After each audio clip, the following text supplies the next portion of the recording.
Baik, Assalamualaikum warahmatullahi wabarakatuh. Selamat siang, salam sehat semuanya. Semoga semuanya selalu dalam keadaan sehat ya. Baik, pada pertemuan kali ini materi sudah habis. Alhamdulillah.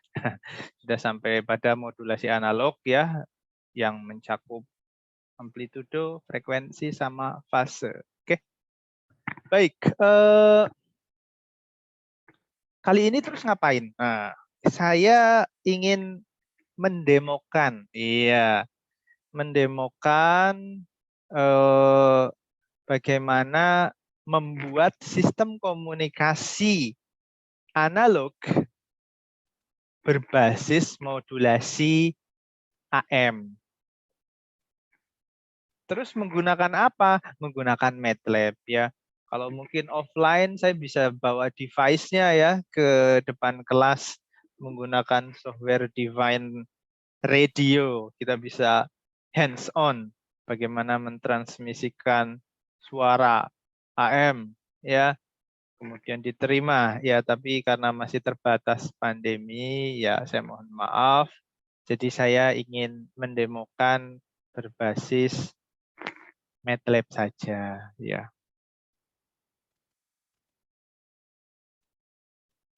Apa yang akan kita lakukan?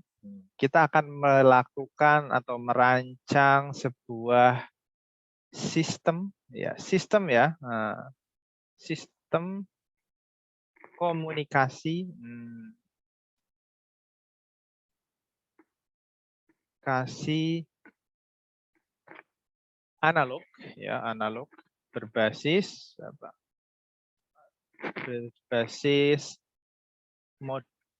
Berbasis AM, analog modulation ya, berbasis modulasi analog lah ya. Oke. Gambarnya bagaimana? Wah.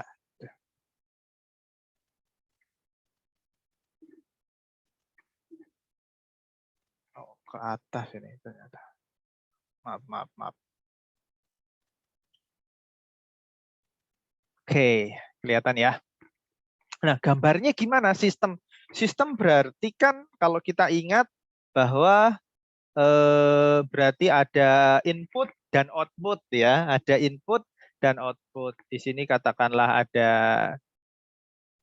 input, di sini ada output. Iya, output. Output inputnya apa? Inputnya adalah sebuah informasi informasi analog. Nah, kemudian ini disamakan dengan sebuah apa? Dengan sebuah sinyal ya. Ya sama aja sinyal lah. Informasi itu ya sinyal. Sinyal analog. Iya, sinyal analog. Kemudian terus sinyal analog diapain? Dimodulasikan. Nah, modulasikan. Iya, dimodulasikan dengan sinyal carrier begitu ya. Ini di sini ada sinyal pembawanya, sinyal carrier.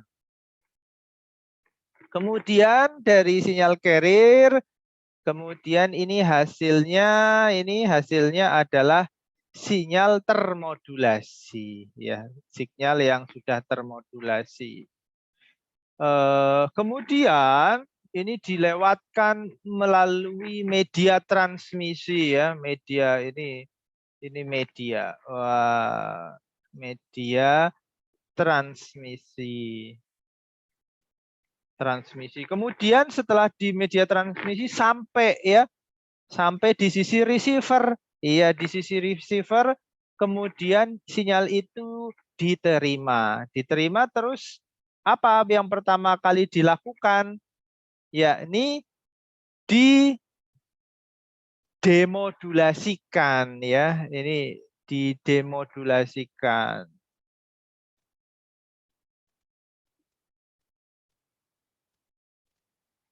Kemudian dari demodulasi dibuang sinyal carrier-nya, kita dapat sinyal analog atau sinyal analog hasil rekonstruksinya ya, rekonstruksi. Jadi ya dibuat, bukan dibuat ulang ya, direkonstruksi ya, dicoba direka ulang begitu. Nah, kemudian di dalam modulasi ini ada apa saja sih ya? Di modulasi ini ternyata di dalam proses modulasi itu sinyal yang diterima di sini sinyal termodulasi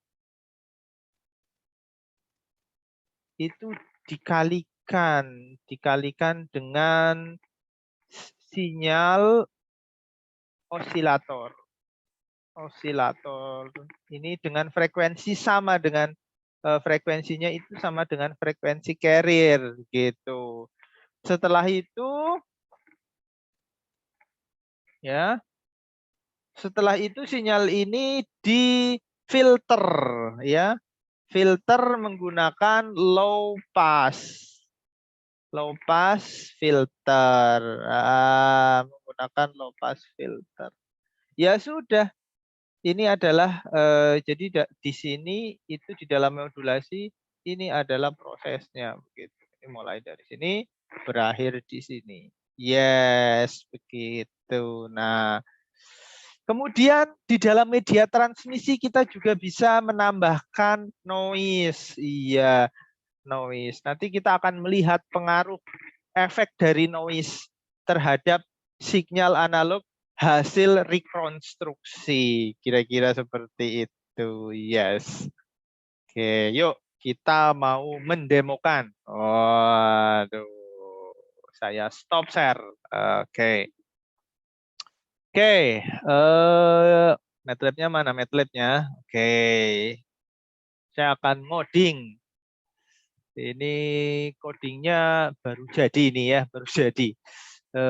Jadi saya langsung jelaskan saja. Jadi di dalam codingan ini gunanya untuk apa? Codingan ini terdiri dari dua bagian, yaitu bagian modulasi dan bagian demodulasi untuk teknik amplitude modulation ya, amplitude modulation ya, atau AM. Kemudian seksi pertama atau sub 1 adalah bagaimana cara memodulasinya. Nah, kita tentukan ini frekuensi sinyal informasi misal 10 ya, 10 Hz lah. Tapi di sini unitinya tidak terlalu penting karena kita akan melihat hasilnya saja ya. Ya, asumsinya di sini adalah 10 Hz. Kemudian frekuensi carrier-nya itu 25 Hz. Oke.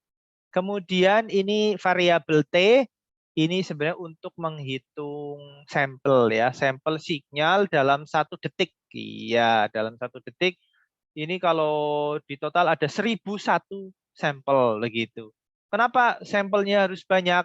Biar nanti ngeplotnya smooth.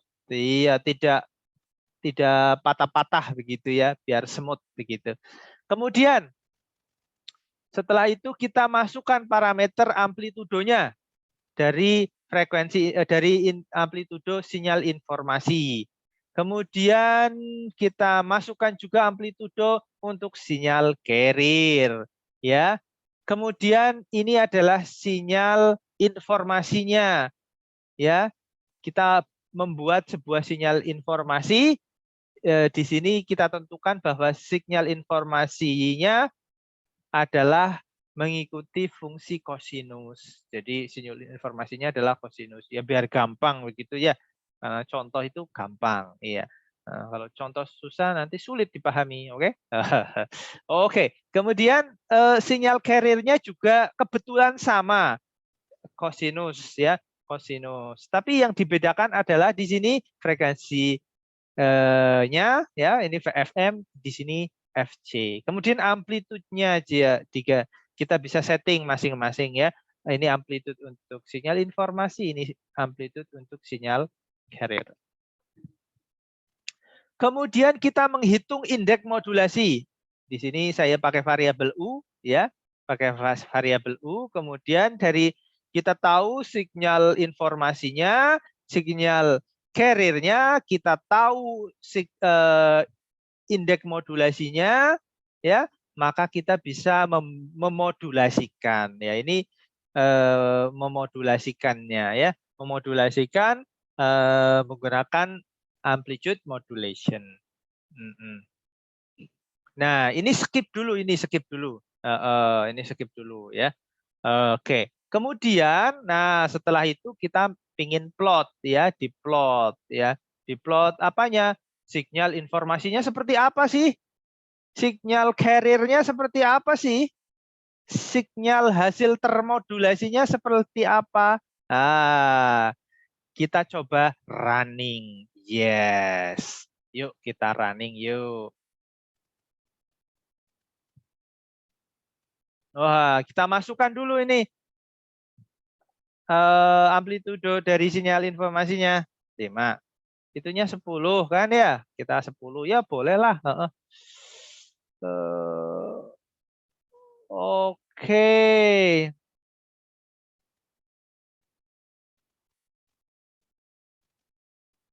Ini udah jadi. Sudah jadi. Oke, kita besarin. Oke, kita lihat ya. Ini yang paling atas adalah sinyal informasinya. Yes. Sinyal informasinya kosinus. Karena mulainya ini maksimum dulu ya. Kemudian sinyal carrier-nya juga kosinus kan. Nah, ini mulainya maksimum dulu. Tapi kita lihat frekuensinya berbeda. Berbeda, saudara. Kemudian sinyal carrier-nya beda ya frekuensinya dengan sinyal informasinya. Kemudian yang bawah ini adalah sinyal termodulasinya ya, sinyal termodulasinya. Yes, begitu. Oke. Kemudian setelah memodulasikan sinyal, loh ini kayaknya tadi belum selesai, we.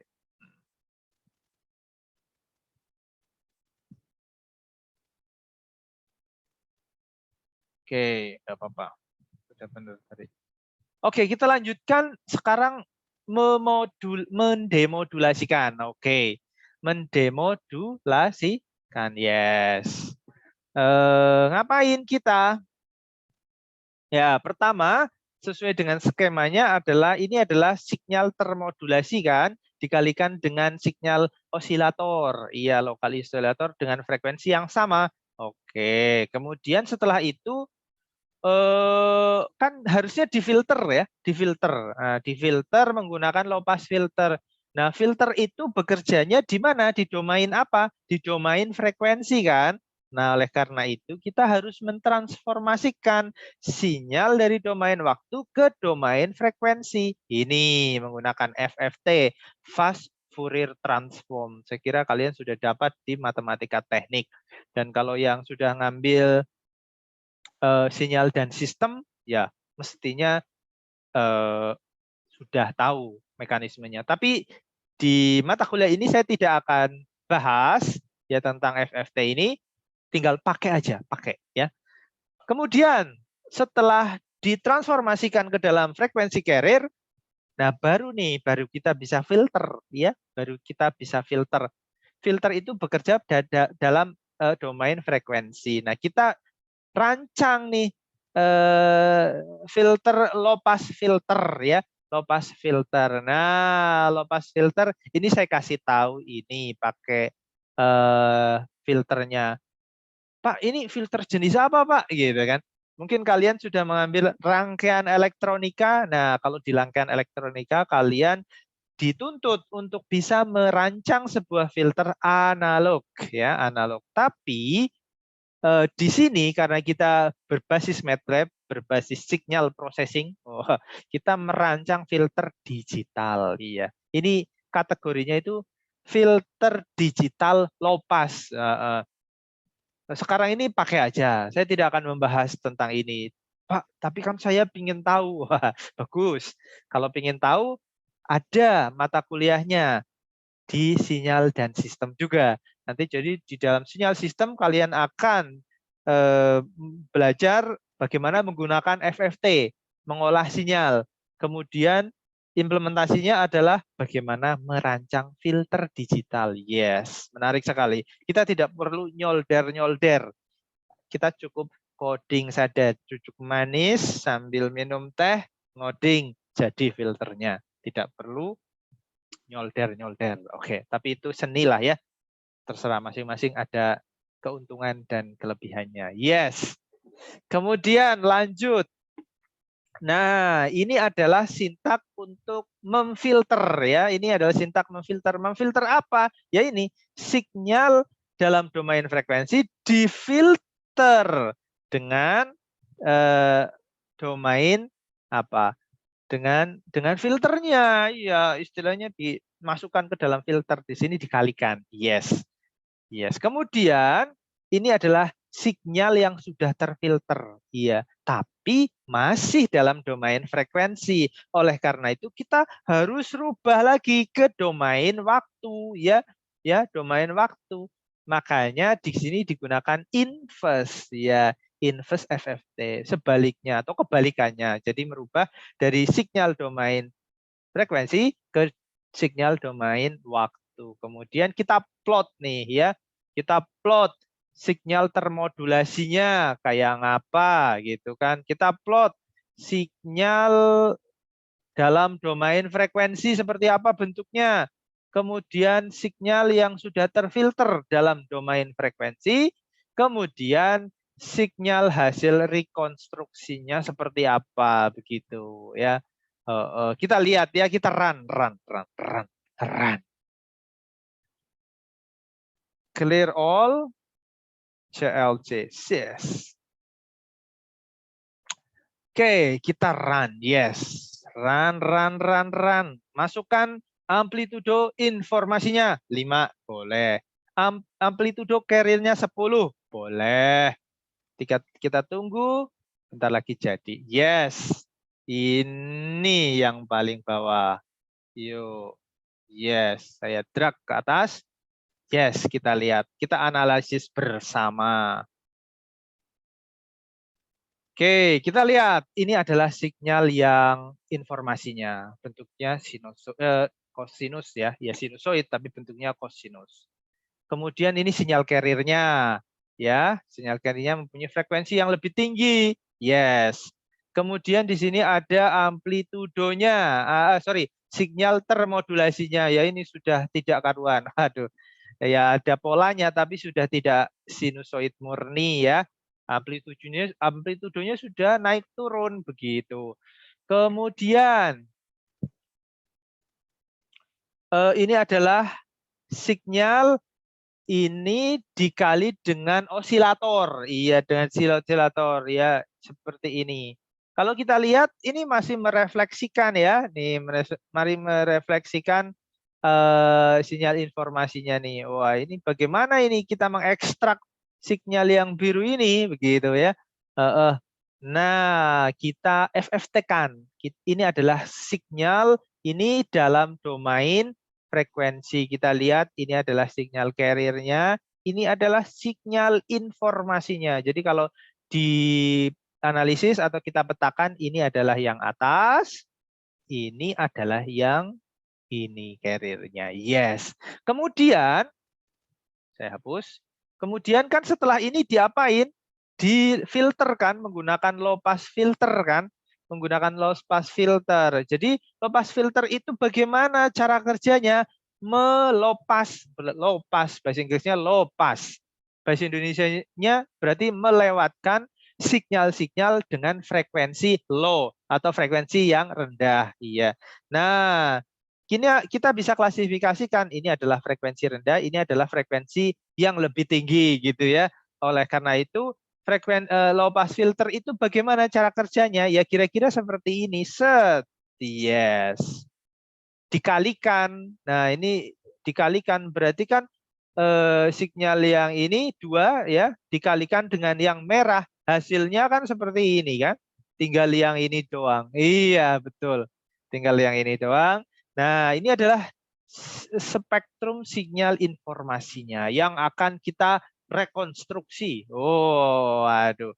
Oke, kemudian ini masih dalam domain frekuensi. Kemudian kita IFTT-kan atau kita inverse FTT-kan. Jadi mentransformasi dari domain frekuensi ke domain waktu. Yes, ini dia. Nah, kita lihat bentuknya. Iya, ini sudah ya mirip-mirip atas lah ya. Sudah ini bagus begitu ya. Yes, bagus. Iya, begitu. Oke. Oke, begitu. Selesai sistemnya. Karena kita sudah berhasil mengirimkan sinyal kosinus dari pengirim TX ke RX. Yes.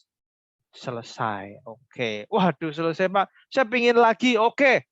Pingin lagi. Kita kita coba modifikasi sedikit ya. Modifikasinya gimana? Tadi kan berarti media transmisinya itu tanpa noise ya. Kita belum melibatkan noise ya. Noise-nya masih nol. Nol berarti noise-nya tidak ada gitu. Oke. Nah, padahal kalau sistem yang sesungguhnya itu kan ada noise ya. Ya, kita lihat noise-nya di mana sih? Oke, tadi kalau tadi ingat yang tadi itu, yang saya ini di komen dulu ya. Berarti sekarang di uncomment. Nah, ini pengaruh noise-nya. Jadi noise itu apa sih kan? Sekedar reminder bahwa noise itu kan merupakan sinyal ya, sinyal yang tidak menentu. Tidak menentu itu berarti random atau acak ya. Biasanya sinyal noise itu kan kayak gini ya. Wah, ini tidak jelas begitu ya. Ini tidak bisa terprediksi. Kadang tinggi, kadang rendah. Kadang tinggi, kadang rendah, kadang tinggi, kadang rendah. Nah, biasanya noise ini mempunyai power ya. Power ini akan ekuivalen dengan amplitudo ya. Amplitudonya berapa? Amplitudo ini kalau noise itu varian biasanya ya, varian. Kan kalau random itu apa sih parameter random? Random itu dicirikan dengan dua parameter rata-rata. Rata-ratanya berapa sih? Terus sama eh, varian ya, varian. Variasinya berapa sih begitu ya, variasinya. Nah, biasanya sinyal random itu dikarakteristikan dengan dua parameter ini. Oke. Nah, di sini saya ini di media transmisi ya, ini misalkan media transmisi, ini saya ingin tambahkan noise yang terdistribusi Gaussian. Gaussian dengan rata-ratanya berapa? Rata-ratanya 0 dan variansnya itu 1. Cukup satu saja ya. Cukup satu saja ya. Cukup satu saja. Oke, kemudian kita hapus. Nah, mungkin sekedar bagaimana sih cara membangkitkan noise begitu ya. Noise ya. Ini sintaknya gampang ini ya. Misalkan kita ingin membuat noise n, noise atau tulis saja noise ya, noise. Sintaknya apa? Random, normal, jumlahnya berapa? Kita ingin mengenerate 1000. Wah, 1000 noise. Wah, 1000 noise ya 1 kali 1000. Yes. Ini kalau random normal itu otomatis ya, otomatis settingannya dari MATLAB-nya itu minnya itu 0, variansinya itu 1. Ini otomatis ya. Ini pakai sintak random n. Begitu. Yang dalam kurung ini matriknya, ukurannya berapa? 1 kali 1000. Yes. Oke, kita coba ya. Oke, kita coba. Kita ke enter. Set. Wah, kalau pingin lihat, ini ada 1000 value, ada 1000 nilai. Oh, ini dari kita lihat. Dari 1 sampai dengan 1000 value. Yes, 1000. Wah, Pak, saya pingin lihat grafik atau sinyal noise kayak apa. Ya, boleh. Ayo kita plot. Plot noise. Aduh, plot yuk. Set. Kelihatan? Gambar noise-nya. Tes. Terlihat, Pak. Oh, terlihat. Oke. Saya kira pada bobok semua. Oke, baik. Kita lihat yuk, lihat noise-nya. Sinyal noise itu seperti apa? Rata-ratanya nih. Makanya ini tersenter atau tersentralisasi di 0. Kenapa? Karena rata-ratanya itu 0. Yes. Nah, kalau variasi lihatnya di mana, Pak? Ya, kalau dari sini nggak bisa terlihat dari grafik ini. Variasinya 1 nggak bisa terlihat dari grafik. Nah, yang penting adalah kita lihat bahwa sinyal itu, noise ini naik turun ya. Kadang ada yang tinggi, ada yang kecil. Waduh, mendekati 0. Waduh, ada yang jauh, ada 3 ini, sekitar 3 begitu ya. Oke, seperti itu. Ini kayak gini karakteristik noise. Oke ya. Oke, kemudian kalau ingin kita ngecek ya gampang. Ini dihitung. Nah, dihitung aja ini dari 1000 data dihitung rata-rata dan variansnya. Udah tahu kan ya cara ngitung eh, rata-rata dan variansnya ya. Yang sudah ngambil probabilitas dan stokastik atau yang sudah ngambil statistik ya. Tapi di sini saya kasih clue ya. Kalau ingin nulis apa rata-rata ya tinggal min lah ya, min noise gitu ya. Aduh, ini kan ini sekitar 0 lah ya, karena ini random jadi ini sekitar 0 ya. Kemudian variansinya gimana? Ya var noise lah begitu ya. Noise gitu. Iya, ini sekitar 1 kan? Yes, seperti itu. Pak, kok nggak fix 1? Ya namanya juga acak, tapi udah sekitar 1 kan? Tidak 10 kan? Nah, ya gitu maksud saya. Oke, baik. Oke. Oh ya, tadi kita mau ngapain? Kita mau mensimulasikan bahwa sebuah media transmisi begitu ya. Ini media transmisi ada noise, iya, noise, iya. Yes, ada noise. Oke, kita lihat. Kita simulasikan. Oke, kita tadi di mana noise-nya? Di sini nih. Di sini. Di sini. Kok di sini, Pak? Iya, kembali lagi saya gambarkan bahwa media transmisi inputnya apa? Inputnya adalah sinyal termodulasi. Ya kan? Sinyal termodulasi di sini apa? AM. Begitu. Ditambah noise. Iya. Noise. Makanya di sini pakai tambah. Begitu ya. Kok nggak dikali, Pak? Ya, secara sistem modelnya itu ditambah. Kalau dikali ya boleh saja ya. Dikali boleh saja. Ini makin acak begitu ya.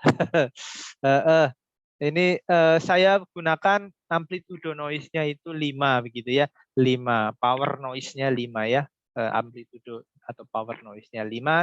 Ini random ya seperti itu. Oke. Sudah. Wah, ya sudah.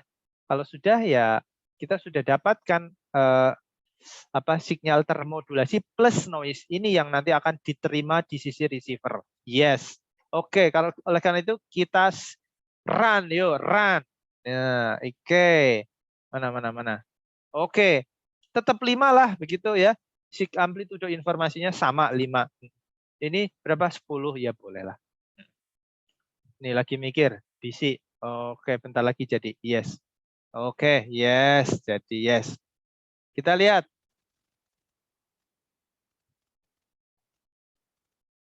Waduh, kita lihat nih, kita lihat. Kita lihat efek dari noise. Ini adalah sinyal aslinya. Ini adalah sinyal carrier-nya. Ini adalah sinyal termodulasi plus noise. Nih kita lihat, ya, jadi ada ripple-nya ini. Begitu ya. Ada ripple-nya. Bentuknya jadi tidak karuan. Aduh, iya. Sulit ya untuk mungkin melihat polanya ya. Jadi sulit, ada tantangan tersendiri. Juga pun efek dari noise terlihat pada spektrum pada sinyal yang diterima dikali dengan osilator di sini. Iya di sini. Bentuknya ya jadi kayak kayak denyut jantung tapi ya tidak rata begitu ya. Ya seperti itulah. Nah, kita lihat dari ini eh, bentuk spektrumnya tetap sama ya, sama. Kemudian low pass ya di sini. Tapi kalau kalian perhatikan yang ini ya, yang ini. Kalau saya gedein. Oh gimana tuh gedeinnya? Gimana sih? Zoom in.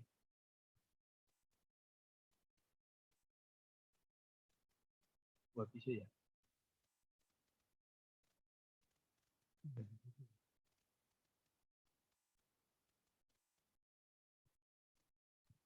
Oh maaf ini. Nggak bisa di zoom in. Oke, nggak apa-apa. Yang ingin saya tunjukkan adalah kita lihat, perhatikan baik-baik. Ini di sini, di garis ini, di garis yang 0 ini kayaknya ada ripple gitu kecil gitu loh. Ripple kecil. Kalau kalian nanti mengenerate yang nggak ada noise-nya, ini di sini nggak ada ini. Ini kayak ada ripple-nya kecil gitu loh. Nah ini menunjukkan spektrum noise-nya. Bahwa di sini ada noise. Tapi powernya itu kecil. Powernya kecil, yes. Powernya kecil. Oke. Kemudian ini kita lepaskan ya udah lepaskan. Kemudian kita IFFT kan. Kita lihat, wah, hasil konstruksinya seperti ini, bro. Gimana ini? Tidak smooth ya, seperti di atas. Ya, ini kita lihat jelas efek dari noise. Noise itu sendiri dipengaruhi nanti oleh powernya. Oke ya. Seperti itu. Semakin powernya makin gede, ini sinyal rekonstruksinya makin sulit. Makin tidak jelas. Gitu. Ketika noise-nya makin kecil atau bahkan nggak ada noise, nanti sinyalnya menjadi smooth lagi. Set. Tadi kan ya, kita sudah simulasikan. Oke, bro. Sudah.